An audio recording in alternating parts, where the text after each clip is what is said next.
So welcome back to another rebuild here on NBA 2K24 Next Gen. In today's video, we are going to kick off the prospect rebuilds with the Atlanta Hawks. They lucked into the number 1 overall pick after only having a 3% chance, and today's going to be Alexandre Sarr.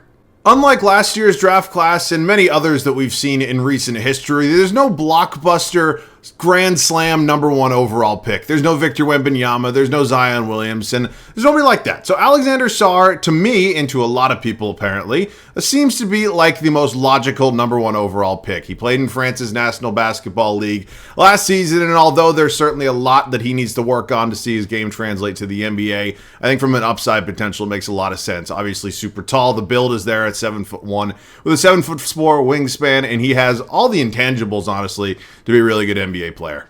As always, let me know any other video ideas down below in the comment section. I fully understand that we've done a lot of these off-season rebuilds already with some of these teams that are going to be picking very, very early in the draft, but prospect rebuilds, off-season rebuilds are a little bit different, in my opinion. So today we're kicking it off with the Atlanta Hawks. Obviously got super lucky in the draft lottery, and we are certainly going to do many other teams past this. So if you have any prospects that you can see going to some situation, some team, whatever pick they may have, let me know down below in the comment section. Of course, we will get to all the big names and all the big teams. So yeah, congratulations, Atlanta Hawks fans. I certainly did not see this one coming. We have a lot to discuss. Let's get into it. All right, so we are here in off-season number 1 right now. We're going to do this the same way we've done the rest of the off-season rebuilds. And yes, I fully understand that 99% of the time, 3 years is not enough for a prospect to fully develop. But of course, as I've mentioned now multiple times, we will be getting to some of the longer rebuilds once the summertime rolls around, once I have a little bit more time. So I know people want to see prospect rebuilds. We're here doing it today. So what we're going to do is talk about this Atlanta Hawks roster. Obviously, they were not nearly as bad as some of the other teams that were vying for the number 1 overall pick. And now this leads them in a situation that they have a lot of big choices to make with the future of their team. So starting out with Trae Young, you've heard the rumors, I'm sure. There's a possibility Trae Young is not going to be an Atlanta Hawk to start next season. Now, right now, he's the face of their franchise. He's the guy they've been building around since he has been drafted, and he is a fantastic player. But their decision kind of comes down to, is his timeline going to match the timeline of probably Alexandre Sarr or whoever the hell else they take number 1 overall? I wouldn't trade away Trae Young. I don't think that's necessarily smart, but the rumors are out there, and where there's smoke, there's fire. So I'm probably not going to trade him today, but it's certainly a possibility that Atlanta will entice this offseason. Kobe Buffkin's only 20 years old. He's somebody that I can hope to get into the rotation at some point in time. Only 72 overall, but there's certainly some potential there. Trent Forrest, probably not much here. Maybe can be a rotation guy later on. Probably not. Shooting guard spot, DeJounte Murray. Much like Trae Young, somebody who will have his name in all sorts of trade talks this offseason. Obviously, the Atlanta Hawks paid a very hefty price to get him from the San Antonio Spurs. And, it's tough because DeJounte Murray looked really, really good, especially when Trae Young was not on the floor. So that awkward fit's always going to kind of be there. It's something that maybe they'll work out at some point in time. But DeJounte Murray has been fantastic for the Hawks and, the time that he's played, as I mentioned, especially without Trae Young. So it's not a shot at Trae. It's just the reality of the situation that we find ourselves in. Bogdan Bogdanovic is really good. I don't think he gets the credit for how good he actually is. This guy has hit more clutch shots against my Celtics than I'd like to count, but I'm not just talking about against my C's, but of course, he is 31 years old. We all know how 2K's regression works. We're going to kind of see how it works out, but obviously multi-year deal there. Small forward spot's an interesting one for me. Do we have a long-term answer here with Saddiq Bey or AJ Griffin? I don't know the answer to that question yet. I know Saddiq Bey is injured, right? Didn't he tear his ACL? So he's going to be a free agent this offseason. We're going to see what we end up going with and just finding a path there. So year-to-year basis, AJ Griffin will have a team option, and then Garrison Matthews, I don't know. He's a good shooter. There's not much else there that I really am in love with. Jalen Johnson had an absolutely fantastic season. Kind of emerged as a potential, number 2, number 3 option on this team. And he's certainly somebody I'd like to continue to build around here today. DeAndre Hunter is 26. I don't know how much better DeAndre Hunter is going to get. I'm not going to sit here and tell you that he's a bad player because that's ultimately not true. I just don't know what the ceiling looks like for DeAndre Hunter, who's already 25, 26 years old. So not giving up on him. We'll see. And then Mo Guy is here. I don't know. Only 70 overall. And then the center spot, which is going to be a very, very interesting conversation because Clint Capella has been here for a little while now. He's 30 years old, 81 overall. Ultimately, I am of the belief that Onyeka Okongwu is just as good, if not better. He's only 23. Obviously, got him locked up on a multi-year deal. But the problem now kind of comes in, what are you doing with Alexandre Sarr, who in all likelihood they're going to draft number 1 overall. Fully understand that you can probably play Sarr at the 4. I know he doesn't necessarily shoot the ball great, but there's certainly room for some development there. But ultimately, his build isn't ginormous. I think he's like only 216 pounds or something like that. So it's going to take a lot of work to get into, NBA center shape. Kind of similar situation maybe to Chet Holmgren, I don't know. And then Bruno Fernando. No, I was not comparing the players there, just putting it out there. So that's the team where we're at right now. As you can see, we have simmed all the way up here, and that's because I had to go ahead and make sure the draft order was correct. The entire first round, every team has the pick they are supposed to. So we're going to start this off here at staff signing. Quinn Snyder, I've certainly questioned some of his decisions at times, but I ultimately think he is a pretty decent head coach. He's not in the top tier of my NBA head coaches, but he's certainly good enough for now. So number 1 overall pick, as I mentioned, we're going with Alexandre Sarr. There's not a Wembanyama, there's not a Zion here. It's unfortunate, but it's just kind of the reality and the hand we've gotten dealt anyways. I know there's also maybe a small possibility Atlanta trades number 1 overall. That's tough. It doesn't happen too often when you trade away the number 1 overall pick. So I'm not saying it will. I'm not saying it won't happen. I'm just saying it's something I've also seen out there. So Alex Sarr is going to be my guy. 7'1", 216, 217 pounds. Again, the three-point shooting isn't necessarily great, but he has pretty strong defensive upside, I'd say. Just the way he's constructed, physically, I would say there's always going to be some upside there. So he's going to be my number 1 overall pick. I hope it doesn't come back and bite me in the ass, but he is our guy right now, and he's going to be moving forward. So now what it comes down to is kind of just rebuilding this team and, trying to win a championship. It's not very often that a team with a 3% chance gets the number 1 overall pick. So I will be qualifying Saddiq Bey. $11+ million is certainly a hefty qualifying offer, but not going to let the man walk out the door for nothing. So we don't have a lot of room here, in terms of like our money situation. I don't actually think we have any money. Not that I'm trying to sign LeBron, but you get it. I think at this point in time, what I'm going to do is probably make at least one trade. I have no idea exactly what that's going to be yet, but it is time to improve this team. That's for sure. We are finally moving on from Clint Capella. I think the writing was kind of on the wall. It wouldn't surprise me if they did end up moving him this offseason anyways. And we are going to be acquiring Zach Collins and Blake Wesley here from the San Antonio Spurs. You might be asking yourself, why are you acquiring another center if you're trying to kind of clear out the logjam you have at the center spot? And I'm not moving Clint Capella to clear up a logjam. I've actually already sorted that out. We're not going to be giving up any draft assets whatsoever in order to facilitate this trade. The real reason I'm making a move like this is strictly to have more years of team control with Zach Collins. So here's what I did, if you were wondering. Okongwu is going to be my starting center. Collins is going to be his backup. I moved Alexandre Sarr to the power forward spot. His overall did not change at all. And then Jalen Johnson is going to be my starting small forward. I considered anyways, finding a major upgrade at this small forward spot, but I think Jalen Johnson still has a lot of potential, and I want to see if I can unlock some of that. So he is going to come in here, be my starter, and then obviously Sarr going to play here. Hunter will come off the bench. So, there's a lot of quality players here on this team right now. In terms of any other major moves, I don't really know what was necessary with this team. We did also go ahead and add Blake Wesley to this group, who I'm not really sure what we're going to do with, but there's not really a lot more to do with this team, if you will. So right now I might consider maybe moving somebody else, but I don't know. They all have team control. Why would I at this point? So you know what? I'm actually just going to let it go. We're going to run this thing right now. I'm not going to make any other changes. I know Saddiq Bey is obviously qualified, but honestly, would it be insane just to kind of let him go? I don't know. What I'll actually do is if he accepts his qualifying, then he'll be on the team. If not, then I will probably just say goodbye. So I'll see you guys at the start of year number 1. Before we go ahead and kick off season 1, I have finalized the rotation, but I want to kind of talk about the future of this team in terms of draft assets. Now, I'm sure many of you are wondering, why didn't you even consider a Trae Young kind of trade or anything like that? Really because I didn't want to, and secondly because it really would have made our team a whole lot worse. And the draft capital situation here is not great. Let me just explain to you right now. In 2025, this season, right now, we're about to sim, San Antonio Spurs have our draft pick unprotected. 2026, they're allowed to swap their pick for ours, and in 2027, they also have our unprotected pick. So moving on from Trae Young, who I still don't think gets enough credit for how good he is, was not going to be the smart move in this rebuild anyways. Maybe in real life you can get a crazy offer that includes a lot of draft capital. Maybe you take it. That's not where we're at today in 2K. So long whole spiel right there, basically to say that we don't have a lot of future draft assets. We got to be careful here with the directions that we choose. So Trae Young, DeJounte Murray, again, I know it doesn't necessarily work fantastic in real life. Here in 2K, it works pretty much fine every single time I've done a Hawks rebuild. Johnson here at the 3, and then Sarr is going to be playing the 4. Game does not recommend I start him, but I took the man number 1 overall. I am going to start him and maximize that potential. Then finally getting Onyeka Okongwu into this starting lineup.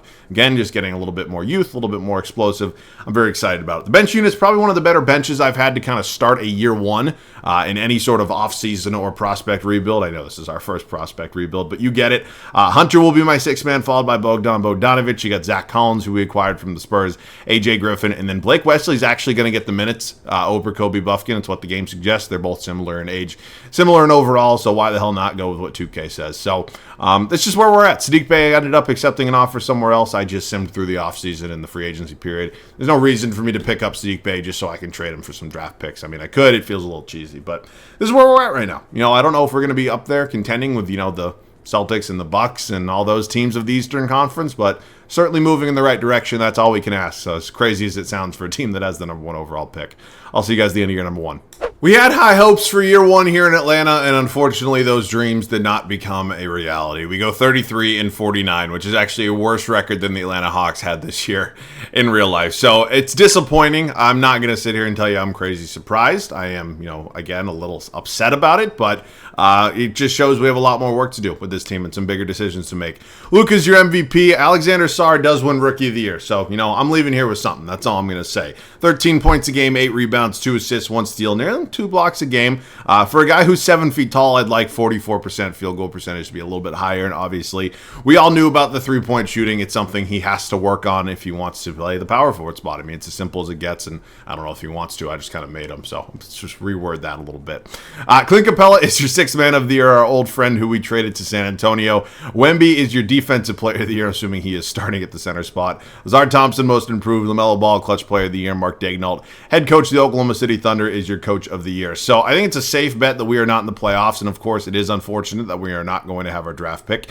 We did only finish with the 11th seed, so it's actually not terrible, all things considered, but again, we are definitely going to have, top 10, top 8 pick, and it's disappointing we're not going to have it, but it is what it is. It is Trae Young, absolutely balled out. 28 points a game, about 2 rebounds, 10 assists, 51% from the field. What he shoot from threes, 42% from 3. So great season for him all around. I'm assuming he was all NBA. DeJounte Murray, Alex Sarr was our 3rd leading scorer in his rookie season. So again, there's a lot to room to grow there, hopefully for him, but a really, really solid start for him. Okongwu, Jalen Johnson, kind of hoping for a little bit more. It would have been nice. Looks like all the numbers are relatively similar to the year prior, except the scoring went down, 6 points. The percentages are also a little bit worse. So disappointing. Just thought there was a little bit more room for him to grow there. So we'll have to make a tough decision this offseason. Rebound's going to be Okongwu, and then assists is Trae Young. So we'll sim through the playoffs here in the first year of postseason contention. Unfortunately, we will not be in it. It is going to be a Bucks and a Nuggets finals. Oh my God, Giannis. And let's sim through it. And the Nuggets win in 5 at Jokic, another finals MVP. All right, it is officially time for offseason number 2. We have a little bit more control of what we want to do with this team right now, which is good. And, we're going to have to make some hard decisions. Oh, Draymond retired. Blake Griffin obviously already is, but wow. We're going to have to make some tough decisions. I don't really want to have to make all these tough decisions. We actually do have the Kings pick. Our pick's projected 7 right now to San Antonio, which stinks. But you know what? If we can have another lottery pick, I will certainly take it. And it's going to sit there at number 13, which is great. And then the Spurs, oh my God, our pick jumped to 2. That sucks. I don't get it back. I already checked. It's unprotected. Quinn Snyder is entering the final year of his deal. I'm going to give him one more shot, and then, because we are going to improve this team this offseason. If we have another shitty year, then you can kiss your job goodbye. Still have the 13th pick. Obviously, it would have been great to have number 2, but, you paid a hefty price to get DeJounte Murray. Now you got to reap what you sow, I guess. So, at this point in time, there are certainly some big decisions to make with what we want to do with this team, and I'll see you guys if we have a trade. We're going to have a conversation here with the Utah Jazz and see if there's maybe any level of willingness to trade us Lauri Markkanen. Obviously, we would have a very, very tall starting lineup, which would be completely fine by me. I think we'd have 3 7-footers if we added Lauri to this team, but he also adds some serious spacing to this team that we maybe lack with Alex Sarr as our starting power forward. So Lauri, 39, 40% three-point shooter. It certainly helps, and it's certainly an upgrade. So DeAndre Hunter was, a bench piece for us. He wasn't in the starting lineup last year, but I got to give up somebody to get get an upgrade here in marketing. This is the 13th overall pick, obviously. So how about it, Danny Ainge? How about we shake hands and call it a day? Unfortunately, a lot of these other guys are kind of just on team options or expired. Wow, that's all it took. All right, well, Larry Markkinen, officially a member of the Atlanta Hawks. Everybody here will be coming back. And, I still think there's another move that we can make. Jalen Johnson is in all likelihood going to go back to the bench. I think it probably makes a little bit more sense for us. He's going to ask for about $22 million a year. Damn, it's a lot of money, but I'll give it to him. He ends up agreeing. So about 4 years, $101, $102 million. I still think there's one more move out there for us.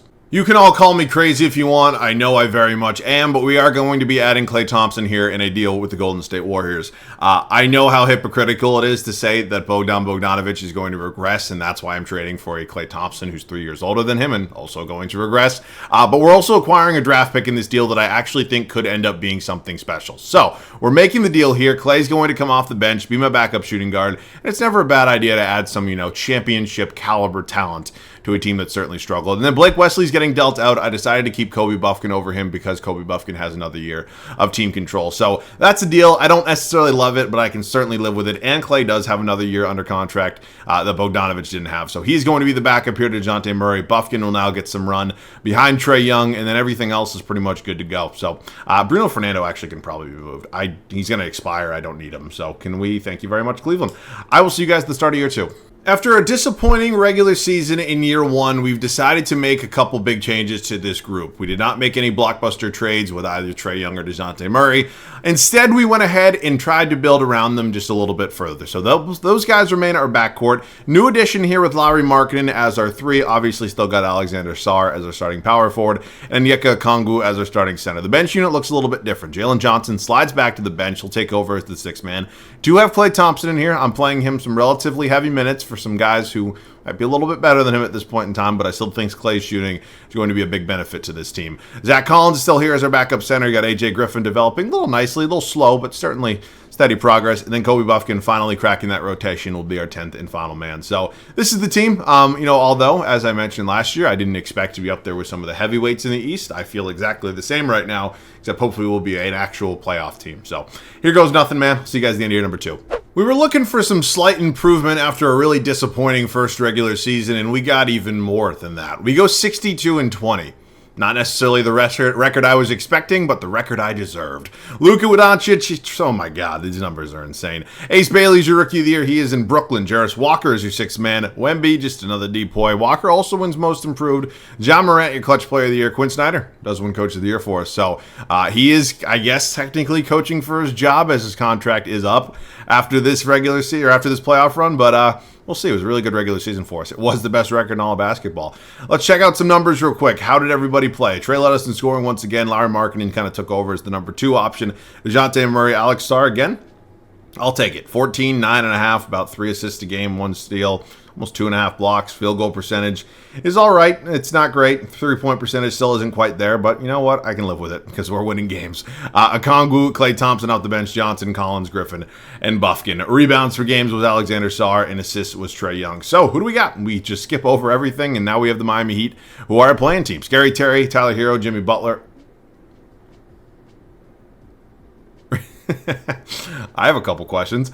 First and foremost, where did you get the money for LeBron? Well, I see Bam's no longer here, so did you trade Bam for LeBron? Why is LeBron also wearing number 41? Yeah, it looks like he got traded mid-season. That's absolutely insane. Okay, well, Jimmy Buckets and LeBron James are now going to be our first-round matchup, and we are up 2-1 right now. Make it 3-1, and okay, they're fighting back a little bit. Now we have the Pistons here now, too. I've seen all sorts of things in this game. I have never seen LeBron go back to Miami. I've seen LeBron end up, like, in Detroit. I've seen him end up in some crazy-ass places. But never goes back to Miami. So I don't know if the Heat traded Bam for him. I'm assuming they probably did. But interesting, nonetheless. So that was a tough first-round matchup. Jamal Murray is in Detroit again. It always happens. I don't know why they trade Cade Cunningham for Jamal Murray, but they do. And now he's leading the charge here. Jaden Ivey is our Thompson, Stewart, Jalen Duren, Bobby Portis. Really good bench piece with Quentin Grimes, Hartenstein as well. A lot of big names there. All right, let's see what happens here in the Eastern Conference semifinals. We are up 2-1 right now. Make it 3-1, and don't do this. Don't do this. Okay. On to these finals. We got the Charlotte Hornets in here, who've added Jalen Suggs next to LaMelo Ball. I actually like that defense next to LaMelo quite a bit. Brandon Miller obviously developing quite nicely. Taylor Hendricks, who did they add him from he's a Jazz player, right? Yeah.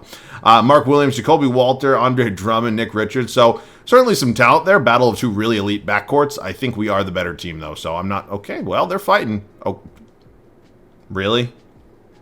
Okay. Well, we come back from being down 3-2, and we are now here. Was Trey? Wait, what? Why was Trey wearing number 3? Who took number 11? I don't know. We are now taking on the Sacramento Kings, who have... What is going on right now? Okay, so I thought, logically, that the Denver Nuggets made a trade with the Detroit Pistons and, you know, did a swap with Jamal Murray and Cade Cunningham. Evidently, that is not the case, as Cade Cunningham is now in Sacramento playing next to De'Aaron Fox. Really talented big three. You got 390 overalls in their big three, and then two really nice pieces here with Cam Thomas, who's an absolute bucket, and then Keegan Murray, who is certainly pretty good himself. So this is not an easy finals matchup whatsoever. We're 1-1 right now. We go up 2-1. They tie it up at 2s. We go up 3-2, and can we close out the Sacramento Kings on their home floor? And it's not worst to first, but it's pretty damn close. So, oh man, wow, fight back. No. All right, Game 7, it is do or die for both teams here back in Atlanta. Can we get it done on our home floor and get a championship here in year 2? It is not a good start so far. Oh, boy. Oh, boy. Wow. Not the way we wanted it to end.